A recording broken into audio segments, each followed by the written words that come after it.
Olá, meus irmãos, passando hoje para um vídeo todo especial. O tema hoje será: quem celebra a Sagrada Liturgia? Então, responderemos a esta pergunta de maneira satisfatória. Então, a liturgia é uma ação de Deus para com o seu povo e também a ação do povo para com Deus. Então, Deus realiza em nós a ação da santificação e redenção através de seu Filho Jesus Cristo, na força do Espírito Santo. Então a liturgia também é a ação do Christus todo, Christus totus, ou seja, o Cristo todo, ou seja, isto é, Ele enquanto cabeça e nós enquanto membros. Então, por isso, deve expressar, a liturgia o sentido mais profundo de sua oblação ao Pai. Ou seja, obedecer, fazendo de toda a sua vida a revelação do amor do Pai pelos homens. Então, o culto cristão deve, portanto, expressar a dupla vertente da obediência ao Pai, a glorificação e também da caridade para com os irmãos, a redenção. Pois a glória de Deus é que o homem viva. E com isso, longe de alienar aos homens, liberta-os e os faz irmãos, conforme nos ensina, não é verdade? A carta de conclusão da quarta conferência de Santo Domingo, documento da CELAM de 1992, então SD número 34, então documento de São Domingo número 34. Então a celebração é uma ação eclesial na qual fazemos memória e participamos do mistério da morte e ressurreição do Senhor. As celebrações litúrgicas não são ações privadas, mas celebrações da Igreja, isto é, o povo santo, unido e ordenado sob a direção dos bispos. Por isso, estas celebrações pertencem a todo o corpo da Igreja, influem sobre ele e o manifestam, mas atingem a cada um de seus membros de modo diferente, conforme a diversidade de ordens, ofícios e da participação atual efetiva, conforme a Sacrosanto Concílio número 26. Então, o agente visível é a Assembleia reunida em Cristo, com ministérios e serviços organizados. Nesse povo de batizados agem o Pai, o Filho e o Espírito Santo. Deus e a Assembleia litúrgica atuam em conjunto. Ambos, antes de ser uma obra nossa, vale lembrar mais uma vez, a liturgia é obra da Santíssima Trindade. A Assembleia que celebra é a comunidade dos batizados, os quais, pela regeneração e unção do Espírito Santo, são consagrados como casa espiritual e sacerdócio santo, para oferecer sacrifícios espirituais, está lá na Lumen Gentium número 10.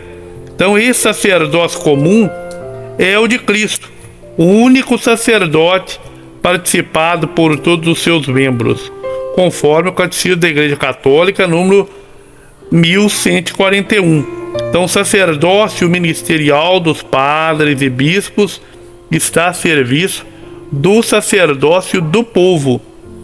Os dois brotam da mesma e única fonte, que é o sacerdócio de Cristo.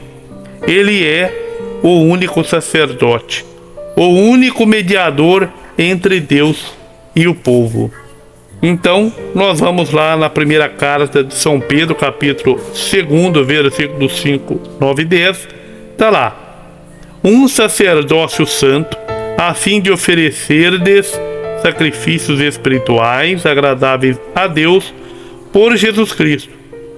Vós sois a gente escolhida, um sacerdócio régio, a nação santa, o povo que ele adquiriu, a fim de que proclameis os grandes feitos daquele que vos chamou das trevas para a sua luz maravilhosa. Vós sois aqueles que antes não eram povo, agora, porém, são o povo de Deus. Os que não eram objeto de misericórdia, agora, porém, abraçaram a misericórdia, para nos ensinar o apóstolo São Pedro. Bom, a condição para que a ação litúrgica possa acontecer é a participação.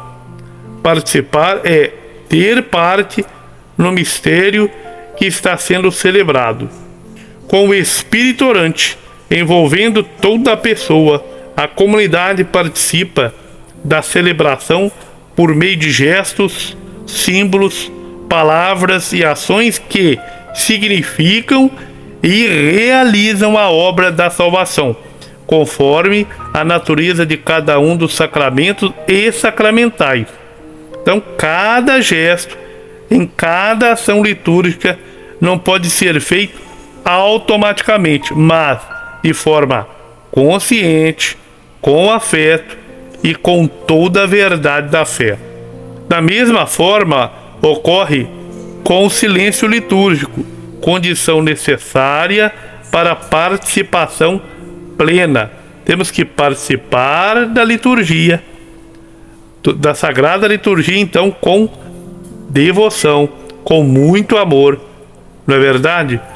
Para que toda aquela situação que está sendo construída de adoração, de ação de graças a Deus, possa ser frutuosa. Então, a Constituição Conciliar sobre a Liturgia, Sacrosanto Concílio, usa vários adjetivos quando fala da participação do povo na liturgia. Então, a participação deve ser, Sacrosanto Concílio número 14, ativa, externa, interna, consciente, piedosa, fácil, plena e frutuosa.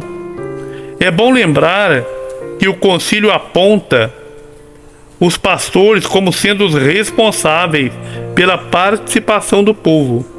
É um dos principais deveres dos pastores promover a ativa participação interna e externa dos fiéis, pela palavra e pelo exemplo, sobretudo promovendo a formação litúrgica em todos os níveis e para todos os fiéis, nos ensina Sacrosanto Concílio número 19. Então, se todos temos a mesma dignidade e importância dentro da celebração, também é verdade que nem todos têm a mesma função, conforme São Paulo apóstolo aos Romanos, capítulo 12, versículo 4. Então, temos os ministros ordenados, bispos, presbíteros, diáconos, que são chamados por Deus na e pela igreja a um serviço especial da comunidade. Então, tais serviços, ou seja, tais servidores, são escolhidos e consagrados pelo o sacramento da ordem. Então, sacerdote ordenado. Então, não é um sacerdote simples, mas um sacerdote ministerial. Então, pelo sacramento da ordem, através do qual o Espírito Santo os torna aptos a agir in persona Christi, ou seja, na pessoa de Cristo cabeça, para o serviço de todos os membros da igreja, conforme nos ensina o Catecismo da Igreja Católica, no número 1142. O que preside com suas palavras e gestos, feitos com autenticidade e amor, tem a principal tarefa de nos acolher e nos apresentar ao Pai como corpo de Cristo e templo do Espírito Santo. Então, sobre a importância e espiritualidade do presbítero, do padre, que preside as ações litúrgicas, especialmente a Eucaristia, recordamos as palavras do Papa Bento XVI. A ligação entre o sacramento da ordem e o sacramento da Eucaristia é visível, precisamente na missa que o bispo ou o presbítero preside na pessoa de Cristo, enquanto cabeça, o seu sacerdote ministerial, a Assembleia dos sacerdotes simples, né? Do povo de Deus enquanto corpo. Então, a doutrina da igreja considera a ordenação sacerdotal condição indispensável para a celebração válida da Eucaristia. De fato, no serviço eclesial do ministro ordenado é o próprio Cristo que está presente à sua igreja, como cabeça do seu corpo, pastor do seu rebanho, sumo sacerdote do sacrifício redentor. Certamente, o ministro ordenado age também em nome de toda a igreja, quando apresenta então a Deus a oração da mesma igreja e, sobretudo, quando oferece o sacrifício eucarístico. Então, a propósito do significado da presidência litúrgica, o Papa chama atenção para a atitude de que o presbítero deve ter quando preside uma celebração litúrgica. Nos ensina o Papa Bento XVI que é necessário que os presbíteros tenham consciência de que, em todo o seu ministério, nunca devem colocar em primeiro plano a sua pessoa nem as suas opiniões, mas Jesus Cristo. Contradiz a identidade presbiteral toda tentativa de se colocarem a si mesmos como protagonista da ação litúrgica. Aqui, mais do que nunca, o presbítero é servo e deve continuamente empenhar-se por ser sinal que, como dócil instrumento nas mãos de Cristo, aponta para Ele. Então, a vida do sacerdote, o bispo, do padre, é ser o indicador de Cristo. Isto exprime-se de modo particular na humildade com que o presbítero conduz a ação litúrgica, obedecendo ao rito, aderindo ao mesmo com o coração e a mente, evitando tudo que possa dar a sensação de que um seu inoportuno protagonismo. Bom, recomendo, pois, nos ensina o Papa Bento XVI, ao clero que não cesse de aprofundar a consciência do seu ministério eucarístico como um serviço humilde a Cristo e à sua igreja. O sacerdócio, como dizia Santo Agostinho, é um serviço de amor, é um serviço do bom pastor, que oferece a sua vida pelas ovelhas, conforme também nos ensina São João, capítulo 10, versículo 10, do 14 ao 15. Muito bem, na igreja nós temos celebrações que podem ser presididas por leigos. Esses devem conhecer as orientações da igreja e usar os rituais, também os livros litúrgicos aprovados. Muito bem, fiquemos por aqui hoje, né? Como celebrar a Sagrada Liturgia. Um grande abraço a todos, muito obrigado, curta e compartilha.